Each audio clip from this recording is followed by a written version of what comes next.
जौहरी programme पर अमरीका Iran मुज़ाकरात में पेशरफ्त न होने के बाद मशरिक़ वुस्ता पर जंग के साए मंडलाने लगे हैं। ट्रंप ने किसी भी मुआहदे से नाउम्मीदी जाहिर कर दी है। ईरान पर इसराइली हमले के खतरात कई गुना बढ़ गए हैं। अमरीका ने इराक, कुवैत और बहरीन समेत मशरिक़ वुस्ता के कई ममालिक से अपने गैर ज़रूरी सिफारती अमले और उनके अहल खाना के इनखला का भी हुक्म दे दिया है। बिल्कुल, अपने नाज़रीन को बताएं कि यही नहीं कि ईरान ने हमले की सूरत में पूरे खित्ते में अमरीकी फौजी ठिकानों पर हमलों की वार्निंग भी जारी कर दी है।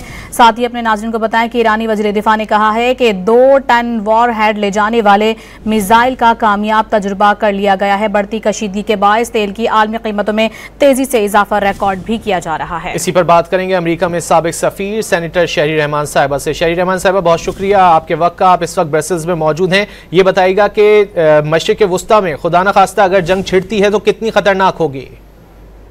जी, खित्ते में एक नई जंग का आगाज बहुत ही खतरनाक हो सकता है। वैसे भी दुनिया में दूसरे जंग अजीम के बाद से सबसे ज़्यादा इस वक्त कॉन्फ्लिक्ट्स और जंगें चल रही हैं, छोटी बड़ी।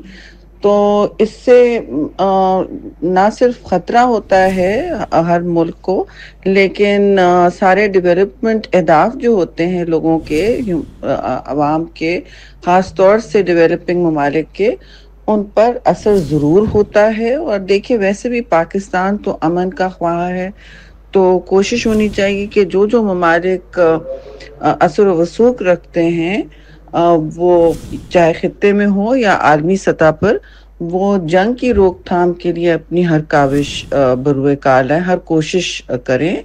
और यही मैं कह सकती हूँ कि दुनिया को और जंगों की ज़रूरत बिल्कुल नहीं है। जी, सेनेटर शहरी रहमान साहिबा हमसे गुफ्तगू कर रही थी। बहुत शुक्रिया आपके वक्त का। जौहरी प्रोग्राम पर अमरीका ईरान मुज़ाकरात में पेशरफ्त न होने के बाद मशरिक़ वुस्ता पर जंग के साए मंडलाने लगे हैं। ट्रंप ने किसी भी मुआहदे से नाउम्मीदी जाहिर कर दी है। ईरान पर इसराइली हमले के खतरात कई गुना बढ़ गए हैं।